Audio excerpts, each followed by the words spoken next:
എല്ലാവർക്കും സ്വാഗതം. ഈ റിവ്യൂ ഇഷ്ടപ്പെടുവാണെങ്കിൽ ഒന്ന് ലൈക്ക് ചെയ്തും സബ്സ്ക്രൈബ് ചെയ്തും സപ്പോർട്ട് ചെയ്യണേ. ഇന്നത്തെ നല്ലൊരു എപ്പിസോഡാണ്. വൈജയന്തിയെ വലിച്ചു കീറി ഭിത്തിയിൽ ഒട്ടിച്ചിട്ടുണ്ട് നമ്മുടെ അലീന. അപ്പോൾ നമുക്ക് റിവ്യൂയിലേക്ക് കിടക്കാം. അപ്പം ഇന്ന് ആദ്യമേ കാണിക്കുന്നത് വൈജയന്തിക്ക് ഒരു ഫോൺ കോൾ വരുവാണ്. വൈജയന്തിയുടെ ഒരു കൂട്ടുകാരിയാണ് ഹരിത. ആ ഹരിതയാണ് നമ്മുടെ ബാലചന്ദ്രനെ അലീനയെ ഹോട്ടലിൽ വെച്ച് കാണുന്നത്. ആ കാര്യം വൈജയന്തി വിളിച്ച് അറിയിക്കാൻ വേണ്ടിയാണ് ഫോൺ വിളിക്കുന്നത്. ഫോൺ വിളിച്ചിട്ട് വിശേഷങ്ങളൊക്കെ ചോദിക്കുന്നു. ഇന്ന് പുറത്ത് വെച്ച് ഞാൻ വൈജയന്തിയെ കണ്ടായിരുന്നു. 2-3 പ്രാവശ്യം ഓണടിച്ചിട്ടും കേട്ടില്ല എന്നൊക്കെ പറയും. അന്നേരം ഞാൻ അമ്മയും കൊണ്ട് ഹോസ്പിറ്റലിൽ പോയതായിരുന്നു, കണ്ടില്ല എന്ന് പറയും. എന്നിട്ട് എന്തൊക്കെയുണ്ട് വിശേഷം എന്നൊക്കെ ചോദിക്കുമ്പോൾ കുറച്ച് വിശേഷമൊക്കെ പറഞ്ഞിട്ട് പറയുവാണ്, ഞാൻ ഇന്ന് തൻ്റെ ഭർത്താവ് ബാലേന്ദ്രനെ ടൗണിൽ വെച്ച് കണ്ടായിരുന്നു, ഹോട്ടലിൽ വെച്ചാണ് കണ്ടത് എന്ന് പറയും. അന്നേരം ഏത് ഹോട്ടലിൽ വെച്ചാ എന്ന് ചോദിക്കുമ്പം മഹാരാജാവ് ഹോട്ടലിൽ വെച്ചാണ് കണ്ടത്, ഊണ് കഴിക്കാൻ വേണ്ടി കയറിയതായിരുന്നു എന്ന് പറയുമ്പോൾ ശരിയാ, ഇന്ന് ഞാൻ ഹോസ്പിറ്റലിൽ പോയതുകൊണ്ട് ഊണ് റെഡിയാക്കിയിട്ടില്ലായിരുന്നു, അതുകൊണ്ട് ഭക്ഷണം കഴിക്കാൻ വേണ്ടി കയറിയതായിരിക്കും എന്ന് പറയുമ്പം കൂടെ ഒരു പെൺകുട്ടി കൂടി ഉണ്ടായിരുന്നല്ലോ എന്ന് പറയും. അന്നേരം പെൺകുട്ടിയോ ബബിതയോ കൃഷ്ണമോളോ ആരെങ്കിലും ആണോ എന്ന് ചോദിക്കും. അന്നേരം അവർ പറയും അയ്യേ അങ്ങനെ പറയല്ലേ, അവരെ കണ്ട എനിക്ക് അറിയാവുന്ന കാര്യമല്ലേ, ഇത് അതൊന്നുമല്ല, വേറൊരു നല്ല പെൺകുട്ടിയാണ്, നല്ല വെളുത്ത് നല്ല സുന്ദരി കുട്ടിയാണ്, വൈജയന്തിയുടെ ചെറിയ ഷേപ്പൊക്കെ ഉണ്ട്, നിങ്ങളുടെ ബന്ധുക്കൾ ആരെങ്കിലും ആണോ എന്ന് ചോദിക്കും. അന്നേരം അറിയില്ല, ബന്ധുക്കൾ ആരെങ്കിലും ആണോ എന്നറിയില്ല, ബാലേന്ദ്രനെ ഞാൻ കണ്ടില്ല അതിന് ശേഷം എന്ന് പറയും. അന്നേരം അവർ പിന്നെയും പറയുവാണ്, ഞാൻ അവിടെ വന്നിരുന്നു, എന്നിട്ട് എന്നെ കണ്ട ഭാവം നടിച്ചില്ല എന്ന് പറയും. അന്നേരം ബാലേന്ദ്രനെ മറ്റുള്ളവരുടെ മുമ്പിൽ കുറ്റപ്പെടുത്താനുള്ള മടിയുള്ളത് കൊണ്ട് വൈജയന്തി പറയുവാണ്, ചിലപ്പം കണ്ടില്ലായിരിക്കും, അപ്സെറ്റ് മൈൻഡഡ് ആയിട്ട് ഇരുന്നത് കൊണ്ടായിരിക്കും എന്നൊക്കെ പറയുമ്പം അല്ല, എന്നെ കണ്ടാൽ മനസ്സിലാകാതെ ഇരിക്കേണ്ട ആവശ്യമൊന്നുമില്ല, ഞാൻ 2-3 തവണ വീട്ടിൽ വന്നിട്ടുള്ളതല്ലേ, എന്നിട്ടും കണ്ടിട്ട് മൈൻഡ് ചെയ്യാത്തതുകൊണ്ട് പറഞ്ഞതാ എന്ന് പറയുമ്പം വൈജയന്തി പറയുന്നുണ്ട്, ബാലേന്ദ്രൻ അങ്ങനെ വേറെ എന്തെങ്കിലും ചിന്തിച്ച് ഇരുന്നിട്ടുണ്ടെങ്കിൽ ഞാൻ പോലും ഫ്രണ്ടിക്കിടെ പോയാൽ ബാലേന്ദ്രനെ കണ്ടതായിട്ട് നടിക്കുകയില്ല, അങ്ങനെയും ഒരു അവസ്ഥയുണ്ട് എന്ന് പറയും. എന്നിട്ട് ചോദിക്കുന്നുണ്ട്, രണ്ടുപേരും ഒരുമിച്ചിരുന്നാണോ ഭക്ഷണം കഴിച്ചതെന്നൊക്കെ. അന്നേരം ഒരു ടേബിളിൽ അപ്പുറവും ഇപ്പുറവും ഇരുന്നാണ് ഭക്ഷണം കഴിച്ചത് എന്നൊക്കെ പറയും. എന്നിട്ട് കുറച്ച് വിശേഷമൊക്കെ പറഞ്ഞിട്ട് ഫോം വയ്ക്കുന്നു. അന്നേരത്തോട്ട് വൈജയന്തിക്ക് ടെൻഷനായി തുടങ്ങി. ആ സ്പോട്ടിൽ തന്നെ അടുത്ത വിളി ബാലേന്ദ്രന് ചെല്ലുവാണ്. ബാലേന്ദ്രൻ ഫോൺ എടുത്ത് കഴിയുമ്പോൾ ബാലേന്ദ്രൻ ഇപ്പോൾ എവിടെയാ എന്ന് ചോദിക്കും. അന്നേരം ബാലേന്ദ്രൻ തിരിച്ചു ചോദിക്കും, നീ എവിടെയായിരുന്നു, നിന്നെ എത്ര തവണ ഞാൻ വിളിച്ചു, എന്നിട്ട് കിട്ടുന്നില്ലായിരുന്നല്ലോ എന്നൊക്കെ പറയുമ്പോൾ ഞാനിപ്പോൾ വീട്ടിലെത്തി, ഞാനൊന്ന് കൊല്ലപ്പള്ളി വരെ പോയതായിരുന്നു, ഇപ്പോൾ ബാലേന്ദ്രൻ എവിടെയാണെന്ന് പറ എന്ന് പറയും. ഭയങ്കര ടെൻഷനാട്ടോ വൈജയന്തിക്ക്. അന്നേരം ബാലേന്ദ്രൻ പറയുന്നുണ്ട്, ഞാൻ ഷോപ്പിലുണ്ട് എന്ന്. ഇന്ന് എവിടെയെങ്കിലും പോയായിരുന്നോ എന്ന് ചോദിക്കുമ്പോൾ ഇല്ല എന്ന് പറയും. അന്നേരം ബാലേന്ദ്രൻ ഹോട്ടലിൽ പോയില്ലേ എന്ന് തിരിച്ചു ചോദിക്കും. അന്നേരം ആ ഹോട്ടലിൽ പോയി കൂടെ ആരായിരുന്നു ഒരു പെൺകുട്ടി ഉള്ളത് എന്ന് ചോദിക്കുമ്പോൾ അലീന എന്ന് പറയും.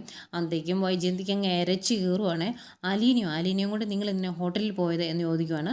അന്നേരം ബാലേന്ദ്രൻ പറയുന്നുണ്ട്, ആ പെൺകുട്ടി ഉച്ച തൊട്ട് രാവിലെ തൊട്ട് വീട്ടിൽ വന്ന് നിൽക്കുന്നതാണ്, അത് ഭക്ഷണം കഴിച്ചിട്ടില്ലായിരുന്നു, അതുകൊണ്ട് എന്നെ കാണാൻ വന്നപ്പോൾ ഞാൻ ഭക്ഷണം മേടിച്ചു കൊടുത്തു, അതിനകത്ത് എന്താ വൈജയന്തി ഇത്ര തെറ്റിരിക്കുന്നത് എന്ന് ചോദിക്കും. അന്നേരം തെറ്റില്ലെന്നോ, നിങ്ങൾ എന്തിനാ അവളെയും കൊണ്ട് ഹോട്ടലിൽ പോയത്, അവൾക്ക് ഭക്ഷണം മേടിക്കാനുള്ള പൈസ കൊടുത്താൽ പോരായിരുന്നോ, അതും മഹാരാജ ഹോട്ടലിൽ എന്നിങ്ങനെ പറയുമ്പം എനിക്ക് എൻ്റെ അന്തസ്സിന് ചേരുന്നിടത്തല്ലേ പോകാൻ പറ്റുള്ളൂ, അതിന് എന്താ ഇപ്പോൾ പ്രശ്നമെന്ന് ചോദിക്കുമ്പം നിങ്ങളുടെ അന്തസ്സിന് ചേരുന്നിടത്ത് പൊയ്ക്കോ കുഴപ്പമില്ല, പക്ഷെ അവളെ കൂട്ടിക്കൊണ്ട് പോകേണ്ട കാര്യം എന്തായിരുന്നു, എന്നെ അറിയുന്ന എൻ്റെ കുടുംബക്കാരെ അറിയുന്ന ആരൊക്കെ ഈ പട്ടണത്തിലുണ്ടെന്ന് നിങ്ങൾക്ക് അറിയാവോ, അവരൊക്കെ കണ്ടു കഴിഞ്ഞാൽ നാണക്കേടല്ലേ എന്ന് ചോദിക്കും.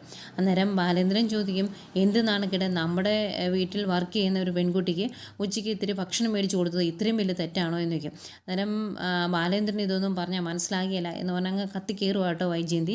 അന്നേരം ബാലേന്ദ്രൻ പറയുന്നുണ്ട്, നീ ഈ പറയുന്ന കാര്യമൊന്നും എനിക്ക് മനസ്സിലാവുന്നില്ല, എനിക്കൊന്നും അതിൻ്റെ അകത്ത് തെറ്റായിട്ട് തോന്നുന്നില്ല എന്ന് പറയും. ഏതായാലും കുറച്ച് തർക്കിച്ചതിന് ശേഷം ഫോം വയ്ക്കുവാണ്.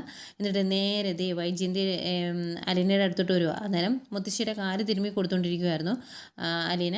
മുത്തശ്ശിയുടെ കാല് തിരുമ്മിയിട്ട് കുറഞ്ഞു എന്ന് ചോദിക്കുമ്പോൾ മുത്തശ്ശി കുറഞ്ഞു എന്ന് പറയും.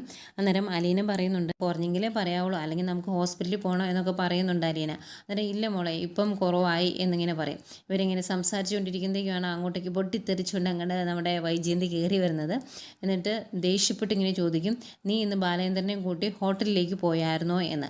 അന്നേരം അലീന പറയും, ഇല്ല, ഞാൻ ബാലേന്ദ്രൻ സാറിനെ കൂട്ടിക്കൊണ്ട് പോയില്ല എന്ന് പറയും. അന്നേരം നീ നുണ പറയരുത് എന്ന് പറയുമ്പം മുത്തശ്ശി ചോദിക്കും, നിനക്ക് എന്താ വൈജയന്തി, നിന്റെ നാവ് ചൊറിയുന്നുണ്ടോ എന്ന് ചോദിക്കും. അന്നേരം അമ്മ അവിടെ മിണ്ടാതിരിക്കുക എന്ന് പറയും. ഇവള് വാ തുറന്ന നോണ മാത്രമേ പറയുള്ളൂ, കാര്യങ്ങൾ അറിഞ്ഞിട്ടാണ് ഞാൻ ചോദിക്കുന്നത് എന്ന് പറയും. അന്നേരം അലീന പറയുന്നുണ്ട്, ചോദിക്കേണ്ട രീതിയിൽ ചോദിച്ചിട്ടുണ്ടെങ്കിൽ ആ രീതിയിൽ തന്നെ മറുപടി കിട്ടും, അങ്ങനെ ചോദിക്കണം എന്ന് പറയുമ്പം മുത്തശ്ശി പറയുവാണ്, വൈജയന്തി നീ മിണ്ടാതിരിക്കും, ഞാൻ മോളോട് ചോദിച്ചോളാം എന്ന് പറയും. എന്നിട്ട് എന്താ മോളെ സംഭവിച്ചത് എന്ന് ചോദിക്കും. അന്നേരം അലീന പറയുന്നുണ്ട്, ഇന്ന് രാവിലെ തൊട്ട് ഞാൻ ഭക്ഷണം കഴിക്കാതെ ഇവിടെ വന്നിരിക്കുന്നതാണ്, 9:45 തൊട്ട് ഉച്ചവരെ ഞാൻ ഈ സിറ്റ് ഔട്ടിലും ഗേറ്റിലും ഒക്കെ ആയിട്ട് നിന്നു. അതിനുശേഷം ഞാൻ സാറിൻ്റെ കടയിലേക്ക് ചെന്നു. അവിടെ ചെന്ന് സാറിനെ കണ്ടപ്പം വന്നപ്പം എനിക്ക് താക്കോല് തന്നു. അന്നേരം മനുഷ്യത്വം ഉള്ളതുകൊണ്ട് സാർ എന്നോട് ചോദിച്ചു എന്തെങ്കിലും ഭക്ഷണം കഴിച്ചായിരുന്നോ എന്ന്. ഇല്ല എന്ന് പറഞ്ഞപ്പോൾ വാ ഞാൻ ഭക്ഷണം മേടിച്ച് തരാമെന്ന് പറഞ്ഞു. അങ്ങനെ ഹോട്ടലിൽ കൊണ്ടുപോയി ഭക്ഷണം മേടിച്ചു തന്നു. അതാണ് സംഭവിച്ചത് എന്ന് പറയും. അന്തേക്കും വൈജയന്തി നിനക്ക് നാണമില്ലേടി അങ്ങനെ ബാലേന്ദ്രൻ്റെ കൂടെ പോയിരുന്ന് ഭക്ഷണം കഴിക്കാൻ ഹോട്ടലിൽ, അതും ബാലേന്ദ്രൻ്റെ ഒപ്പം ഇരുന്ന് എന്ന് പറയുമ്പോൾ ഇല്ല എനിക്ക് അങ്ങനെയൊന്നും തോന്നിയില്ല, എനിക്ക് ഒരുപാട് സന്തോഷമാണ് തോന്നിയത് എന്ന് പറയും. അന്തേക്കും വൈജയന്തിക്ക് ദേഷ്യം വന്നിട്ട് നിന്നോട് ഹോട്ടലിലേക്ക് വാ ഭക്ഷണം മേടിച്ച് തരാം എന്ന് ബാലേന്ദ്രൻ പറഞ്ഞപ്പോൾ വേണ്ട എന്ന് നിനക്ക് പറയാൻ മേലായിരുന്നോ എന്ന് ചോദിക്കും. അന്നേരം അലീന പറയുന്നുണ്ട് ഞാൻ കുറേ തവണ വേണ്ട വേണ്ട എന്ന് പറഞ്ഞതാണ്, എന്നിട്ടും സാറ് നിർബന്ധിച്ചതുകൊണ്ടാണ് കൂടെ പോയി ഭക്ഷണം കഴിച്ചത് എന്ന് പറയും. അന്നേരം നിനക്ക് അവിടുന്ന് അത് പാഴ്സലായിട്ട് മേടിച്ചോണ്ട് വന്ന് ഇവിടെ ഇരുന്ന് കഴിച്ചാൽ പോരായിരുന്നു എന്ന് ചോദിക്കുമ്പോൾ ഞാൻ അതും പറഞ്ഞതാണ്. അന്നേരം സാറ് പറഞ്ഞു അങ്ങനെ മേടിച്ചുകൊണ്ട് പോയിട്ടുണ്ടെങ്കിൽ ആറിപ്പോവും, ഇവിടെ ഇരുന്ന് കഴിച്ചോളാൻ പറഞ്ഞു, അതുകൊണ്ടാണ് അവിടെ ഇരുന്ന് കഴിച്ചത് എന്ന് പറയും. ഇതൊക്കെ കേൾക്കുമ്പോഴേക്കും അങ്ങ് കത്തി കയറുവാണ്. വൈജയന്തിക്ക് എന്ത് ചെയ്യണമെന്ന് അറിയത്തില്ല. പക്ഷെ അലീന ഭയങ്കര കൂളാണ്. അലീന പറയുന്നുണ്ട് സാറിന് മനസാക്ഷി ഉള്ളത് കൊണ്ടാണ് എന്നെ വിളിച്ചുകൊണ്ട് പോയി ഭക്ഷണം മേടിച്ച് തന്നത്, ഞാൻ ആ ഭക്ഷണം മേടിച്ച് കഴിക്കുകയും ചെയ്തു, അതിൻ്റെ അകത്ത് വലിയ തെറ്റുണ്ടെന്നൊന്നും എനിക്കും തോന്നുന്നില്ല എന്നുള്ള രീതിയിൽ തന്നെ അലീന നിൽക്കുന്നു. പിന്നെ അവിടെ പിടിച്ച് നിൽക്കാൻ പറ്റാത്തതുകൊണ്ട് തുള്ളിച്ചാടി വൈജയന്തി പുറത്തേക്ക് പോവാണ്. അന്നേരം മുത്തശ്ശി ചോദിക്കുന്നുണ്ട് എന്നതാ വൈജയന്തി നീ കാണിക്കുന്നത്, മാഡം മാഡം എന്ന് വിളിച്ച് നാവ് കൊണ്ട് അവളെ നീ വേറെ വിളിപ്പിക്കരുത്, നീ ഇത്രയും തരം താഴരുത് എന്നൊക്കെ പറയുമ്പോൾ അമ്മ അവിടെ മിണ്ടാതെ കിടന്നോണം എന്നൊക്കെ പറഞ്ഞിട്ടാണ് വൈജയന്തി അങ്ങ് പോകുന്നത്.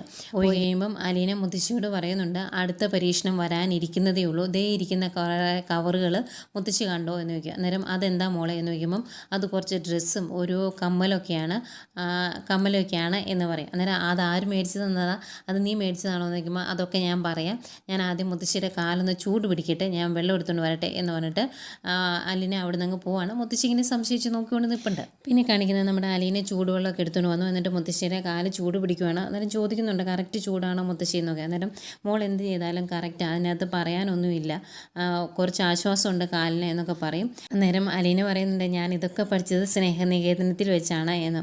അന്തിക്കെന്തേ വൈജയന്തി വീണ്ടും പൊട്ടിത്തെറിച്ച് ദേഷ്യപ്പെട്ട് കയറി വരുവാണ്. എന്നിട്ട് ചോദിക്കും നിന്നെ ബാലേന്ദ്രന് കാറ് കയറ്റി ഇവിടെ കൊണ്ടുവിട്ടല്ലേടി എന്ന് ചോദിക്കും. അന്നേരം മേഡത്തിനോട് ഇതാരാ പറഞ്ഞത് എന്ന് ചോദിക്കുമ്പം അതാരെങ്കിലും ആയിക്കോട്ടെ ചോദിച്ചതിന് മറുപടി താ എന്ന് പറയും. അന്നേരം പറയുന്നുണ്ട് എന്നെ കൊണ്ടുവിടാമെന്ന് സാറ് പറഞ്ഞതാണ്, പക്ഷേ ഞാൻ ഒരു ഓട്ടോ വിളിച്ചാണ് ഇങ്ങോട്ട് വന്നത് എന്ന് പറയുമ്പം അതെന്താ നീ ഓട്ടോ വിളിച്ച് വന്നത്, കാറെ കയറാൻ നിനക്ക് എന്തെങ്കിലും ബുദ്ധിമുട്ടുണ്ടായിരുന്നോ എന്ന് ചോദിക്കും. അന്നേരം കാറെ കയറിയില്ലെന്ന് ആരാ പറഞ്ഞത്, ഞാൻ കാറെ കയറിയല്ലോ, ജൂവലറിയിൽ നിന്ന് കാറെ കയറി തന്നെയാണ് ഹോട്ടലിലേക്ക് പോയി ഇറങ്ങിയത് എന്ന് പറയുമ്പം നീ കാറെ കയറിയോ എന്ന് ചോദിക്കും. അന്നേരം ആ കാറെ കയറി നല്ല ഫ്രണ്ട് സീറ്റ് തന്നെ ഞാൻ കയറിയിരുന്നത് എന്ന് പറയും. ഇതിനിടയ്ക്ക് വൈജയന്തിയുടെ ഈ ചോദ്യവും ആ ടെൻഷനും നിപ്പും ഒക്കെ കണ്ടിട്ട് മുത്തശ്ശി ചോദിക്കുന്നുണ്ട് നിനക്ക് എന്താ വൈജയന്തി, നിൻ്റെ നാക്ക് ചൊറിയുന്നുണ്ടോ, നീ എന്നെ നോക്കി ഈ ചോദിക്കുന്നതെന്ന് നോക്കും മുത്തശ്ശി ചോദിക്കുന്നുണ്ട് കേട്ടോ. അന്നേരം അമ്മ അവിടെ മിണ്ടാതെ കിടന്നാൽ മതി എന്നിങ്ങനെ ദേഷ്യപ്പെട്ട് പറയും. അന്നേരം വൈജയന്തി ദേഷ്യത്തോട് ചോദിക്കുന്നുണ്ട് എന്നിട്ട് നിനക്ക് നന്നായിട്ട് അതങ്ങ് സുഖിച്ചു അല്ലേ എന്ന്. അന്നേരം ആ സുഖിച്ചു, എന്നെ രസമായിരുന്നെന്നറിയോ, പിന്നെ ഞാൻ പുറകെ കയറാൻ വേണ്ടി ചെന്നതാണ്, അന്നേരം സാർ എന്നോട് ചോദിച്ചു ഞാൻ എന്താ നിൻ്റെ ഡ്രൈവറാണോ എന്ന്. അതെന്താ അങ്ങനെ ചോദിച്ചേ, എനിക്ക് മനസ്സിലായില്ല എന്നിങ്ങനെ ഒന്നും അറിയാത്ത പോലെ ഇങ്ങനെ ചോദിക്കുവാണ്.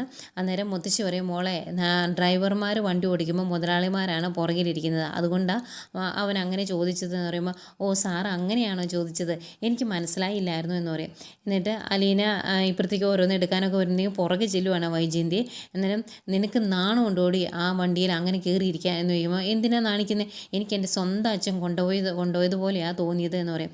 അന്നേരം പ്രത്യേകിച്ച് അന്നേരം ഒന്നും പറയാൻ പറ്റാത്തതുകൊണ്ട് വീണ്ടും ദേഷ്യപ്പെട്ട് പുറത്തേക്ക് ഇങ്ങ് പോരുവാണ്. അത് കഴിഞ്ഞ് അലീന മുത്തശ്ശിയുടെ അടുത്ത് പോയിരുന്നിട്ട് പറയുന്നുണ്ട് ശരിക്കും മുത്തശ്ശി എനിക്ക് എൻ്റെ അച്ഛൻ കൊണ്ടുപോയതുപോലെ തന്നെയാണ് തോന്നിയത് എന്ന് പറയും. അന്നേരം മുത്തശ്ശി പറയുന്നുണ്ട് അവൻ ഇത്തിരി മനസ്സലിവുള്ളവനാ, അതുകൊണ്ട് അവൻ അങ്ങനെ ചെയ്തത് എന്നാണ്. പിന്നീട് കാണിക്കുന്നത് നമ്മുടെ ബാലേന്ദ്രൻ ദേഷ്യപ്പെട്ട് വീട്ടിലോട്ട് വരുവാണ്. ഇതുപോലുള്ള ചോദ്യമല്ലേ ഫോണിൽ കൂടെ വിളിച്ച് ചോദിക്കുന്നത്, അതുകൊണ്ടാവും കയറി വരുന്നത്. വൈജയന്തി ചോദിക്കും ഇത് ഇന്നെന്താ നേരത്തെ വന്നത് എന്ന്. നേരത്തെ വന്നതല്ല, നീ എന്നെ വരുത്തിച്ചതാണ് എന്ന് പറയുമ്പം ബാലേന്ദ്രനെ ഇങ്ങോട്ട് വരാൻ പറഞ്ഞ് ഞാൻ വിളിച്ചില്ലായിരുന്നല്ലോ എന്ന് പറയും. അന്നേരം അല്ല നിനക്ക് എന്തൊക്കെയോ സംശയം ഉണ്ടെന്ന് എനിക്ക് തോന്നി, അതങ്ങ് തീർത്തിട്ട് പോകാം എന്ന് കരുതിയാണ് ഞാൻ വന്നത് എന്ന് പറയുമ്പം ഞാൻ സംശയിക്കുന്ന രീതിയിലൊന്നും പറഞ്ഞില്ലല്ലോ എന്ന് പറയും. അന്നേരം നിൻ്റെ സംസാരത്തിൽ നിന്ന് എനിക്കത് മനസ്സിലായി, നിനക്ക് എന്താ സംശയം, ഞാൻ അലീനെ കൂട്ടി ഹോട്ടലിൽ പോയി ഭക്ഷണം മേടിച്ചു കൊടുത്തു, അതിനകത്ത് നിനക്ക് എന്താ ഇപ്പോൾ പ്രശ്നമെന്ന് ചോദിക്കും. അന്നേരം വൈജയന്തി പറയുന്നുണ്ട് നമ്മുടെ അന്തസ്സ് നോക്കണ്ടേ, എന്തിനാണ് അവളെയും കൊണ്ട് ഹോട്ടലിൽ പോയത്, ഭക്ഷണം മേടിച്ചു കൊടുത്തത്, അതിൻ്റെ ആവശ്യമില്ലായിരുന്നല്ലോ എന്നൊക്കെ ഇങ്ങനെ പറയുക. അന്നേരം ബാലേന്ദ്രൻ പറയുന്നുണ്ട് നമ്മുടെ വീട്ടിൽ ജോലി ചെയ്യുന്ന ഒരു പെൺകുട്ടിക്ക് ഭക്ഷണം മേടിച്ചു കൊടുത്തു, അതാണോ കുഴപ്പമെന്ന് ചോദിക്കും. അന്നേരം വൈജയന്തി പറയുന്നുണ്ട് നമ്മുടെ വീട്ടിലെ വേലക്കാരിക്ക് അങ്ങനെ പറ, അതല്ലേ ശരിയെന്ന് ചോദിക്കും. അന്നേരം ബാലേന്ദ്രൻ പറയുന്നുണ്ട് അവൾ വേലക്കാരിയല്ല, കെയർ ഗീവറാണ്, നിൻ്റെ അച്ഛൻ കുഞ്ഞിരാമൻ മേനോൻ അങ്ങ് അവളുടെ അനാഥാലയത്തിൽ ചെന്ന് ബുക്ക് ചെയ്തതാണ് അവളിവിടെ വന്നിട്ട് വേലക്കാരിയുടെ ജോലി കൂടി ചെയ്യുന്നുണ്ടെങ്കിൽ അത് അവളുടെ സന്മനസ്സ്, അവളെ കൊണ്ട് നീ ആ ജോലി ചെയ്യിക്കുന്നുണ്ടെങ്കിൽ അത് നിൻ്റെ മനസ്സിൻ്റെ ദുരവസ്ഥ എന്നിങ്ങനെ പറയുവാണ്. അന്നേരം അതൊന്നും വൈജയന്തിക്ക് അങ്ങ് ഇഷ്ടപ്പെടുന്നില്ല കേട്ടോ. എന്നിട്ട് ബാലേന്ദ്രൻ പറയുന്നുണ്ട്, നിൻ്റെ അച്ഛൻ കുഞ്ഞിരാമൻ ഉള്ള കാലം തൊട്ട് ഞാൻ ഈ പാലാപ്പട്ടണത്തെ അറിയുന്നതാണ്. ഇവിടെയുള്ള എല്ലാവർക്കും എന്നെ അറിയാം. നീ അലീനെ പോലെ ഒരു 100 പെൺകുട്ടികളെ കൊണ്ട് ഞാൻ ഹോട്ടലിൽ പോയി ഭക്ഷണം കഴിച്ചാലും ഇവിടെയുള്ള നാട്ടുകാർ ബാലേന്ദ്രൻ ചീത്തയാണ് അല്ലെങ്കിൽ ബാലേന്ദ്രൻ വഷളാണ് എന്ന് പറയില്ല. ഇന്ന് ആദ്യമായിട്ടാണ് ഒരാൾ എൻ്റെ നേരെ ആ രീതിയിൽ കൈ ചൂണ്ടിയത് എന്ന് പറയുമ്പം വൈജയന്തി പറയുന്നുണ്ട്, ഞാൻ അങ്ങനെയൊന്നും ചിന്തിച്ചിട്ടില്ല എന്ന്. അന്നേരം നീ എന്താ ചിന്തിച്ചത് എന്ന് എനിക്ക് അറിയാമെന്ന് പറയും. അന്നേരം എങ്കിലും ഒരു കാര്യം കൂടി ചോദിച്ചേക്കാം, ബാലേന്ദ്രൻ അവൾക്ക് എന്തെങ്കിലും മേടിച്ചു കൊടുത്തായിരുന്നോ എന്ന് ചോദിക്കും. അന്നേരം അതെന്താ നീ അങ്ങനെ ചോദിച്ചതെന്ന് ചോദിക്കുമ്പോൾ, അല്ല അവളുടെ കൈ കുറച്ച് കവർ കണ്ടു, കുറച്ച് സാരിയോ ഡ്രസ്സോ വേറെ എന്തൊക്കെയോ കണ്ടു, നമുക്ക് ജ്വല്ലറിയും ടെക്സ്റ്റൈൽസും ഒക്കെ ഉണ്ടല്ലോ, അപ്പോൾ എന്ത് വേണേലും കൊടുക്കാമല്ലോ, അതുകൊണ്ട് ചോദിച്ചതാന്ന് പറയും. അന്നേരം ബാലേന്ദ്രൻ പറയുന്നുണ്ട്, അങ്ങനെ ഒരു സംശയം നിനക്ക് ഉണ്ടെങ്കിൽ അലീനെ ഇങ്ങോട്ട് വിളിക്കുക, അവളോട് തന്നെ ചോദിക്കുക എന്ന് പറയും. അന്നേരം അതിൻ്റെ ആവശ്യമില്ല, ബാലേന്ദ്രൻ പറഞ്ഞാൽ മതി എന്ന് പറയുമ്പം സ്വന്തം അച്ഛനെ അമ്മയെ പോലും വിശ്വസിക്കാതെ നീയാണോ എന്നെ വിശ്വസിക്കാൻ പോകുന്നത്, നീ പോയി അലീനെ വിളിക്കടി എന്ന് പറയും. എന്നാൽ അത് അറിഞ്ഞിരിക്കുന്നത് നല്ലതാണ്, ഞാൻ പോയി വിളിച്ചുകൊണ്ട് വരാമെന്ന് പറഞ്ഞ് വൈജയന്തി പോയി അലീനെ വിളിച്ചുകൊണ്ട് വരുവാണ്. ബാലേന്ദ്രന് വൈജയന്തി അങ്ങോട്ട് പോയി കഴിയുമ്പം ദേഷ്യവും ഒക്കെ കാരണം പരവേശം വരെ എടുക്കുന്നുണ്ട്, വെള്ളം എടുത്ത് കുടിക്കുന്നു. അന്തേക്കുമാണ് വൈജയന്തി തന്നെ. അന്നേരം വിളിച്ചില്ലെന്ന് ചോദിക്കുമ്പോൾ അവളിപ്പോൾ ഇങ്ങോട്ട് വരുമെന്ന് പറയും. അന്നേരം അലീന അങ്ങോട്ട് വരുന്നു. അലീനയുടെ കയ്യിൽ കുറച്ച് കവറൊക്കെ ഉണ്ട്. ബാലേന്ദ്രൻ അലീനയോട് ചോദിക്കും, ഇതൊക്കെ മേടിച്ച് തന്നത് ഞാനാണോ അലീനയ്ക്ക് എന്ന് ചോദിക്കും. അന്നേരം അല്ല എന്ന് പറയും. അന്നേരം പിന്നെ ആരാ മേടിച്ച് തന്നത് എന്ന് ചോദിക്കും. അന്നേരം അതുകൊണ്ട് ഡൈനിങ് ടേബിളിലേക്ക് വയ്ക്കും. എന്നിട്ട് അതെല്ലാം എടുത്ത് പുറത്തേക്ക് വെച്ചിട്ട് അതിൻ്റെ അകത്ത് ബില്ല് സഹിതം ബാലേന്ദ്രൻ്റെ കയ്യിലോട്ട് കൊടുക്കുകയാണ്. എന്നിട്ട് പറയുന്നുണ്ട്, ഇതെല്ലാം എനിക്ക് മേടിച്ച് തന്നത് എറണാകുളത്തെ മാമച്ചായനാണ് എന്ന് പറയും. അതേ മാമച്ചായനോ അതാരാ എന്ന് ചോദിക്കുകയാണ് വൈജയന്തി.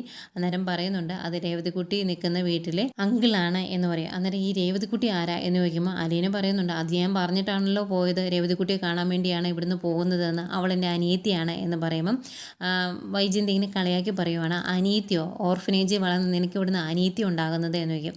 അന്നേരം അലീന പറയുന്നുണ്ട്, സ്നേഹബന്ധത്തിന് അപ്പുറം രക്തബന്ധത്തിന് അപ്പുറം ഒരു ബന്ധമുണ്ട്, അത് നിങ്ങൾക്കാർക്കും മനസ്സിലാവുകയില്ല. അവൾ ജോലി ചെയ്യുന്ന വീട്ടിലെ മാമച്ചായൻ വളരെ സ്നേഹത്തോടെ തന്നെയാണ് അവളോട് പെരുമാറുന്നത് എന്ന് പറയുമ്പോൾ, ഓ അവിടുന്ന് അങ്ങേരാണോ നിനക്ക് ഈ ഗിഫ്റ്റ് മേടിച്ചു തന്നത്, അതെല്ലാം ഒക്കെ എടുത്തു നോക്കും. എന്നിട്ട് പറയുന്നുണ്ട്, ഇതിനെല്ലാം കൂടി ഒരു 10,000-16,000 രൂപയാവുമല്ലോ, അത്രയും രൂപയ്ക്ക് ഗിഫ്റ്റ് നിനക്ക് തന്നെങ്കിൽ അതിലേറെ നിൻ്റെ അനിയത്തി എന്ന് പറയുന്ന അവൾക്ക് കൊടുക്കുന്നുണ്ടാവുമല്ലോ എന്ന് പറയും.